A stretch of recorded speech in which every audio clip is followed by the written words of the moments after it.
Bangladesh army এবং পুলিশের কতিপয় উচ্ছৃঙ্খল সদস্য নুরুল হক নুরুর উপরে আক্রমণের পরে বাংলাদেশ সরকার এবং সরকারের কতিপয় উপদেষ্টা তীব্র নিন্দা এবং প্রতিবাদ জানাইছে। তীব্র নিন্দা এবং প্রতিবাদ জানানো তাদের কাজ না, তাদের কাজ ছিল যে হামলার পরে যেসব সদস্যরা হামলা করছে তারপরে সেই সদস্যগুলোকে চিহ্নিত করা, ডেকে নিয়ে আসা, তাদের শরীর থেকে পোশাকগুলো টেনে খুলে ফেলায় দেওয়া, সাসপেন্ড করা, দরকার হলে সাময়িক সাসপেন্ড করা, তদন্ত করা, দোষীদেরকে খুঁজে বের করা, এটাই ছিল তাদের কাজ।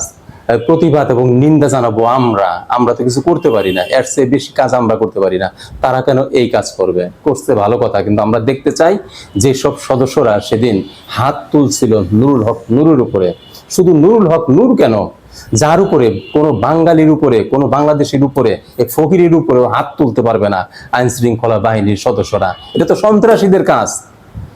তারা কেন আইন শৃঙ্খলা বাহিনীর সদস্য হয়ে সন্ত্রাসীদের মতো আচরণ করবে? আর যদি কেউ করে থাকে তাকে বিচারের আওতায় কেন আনা হবে না?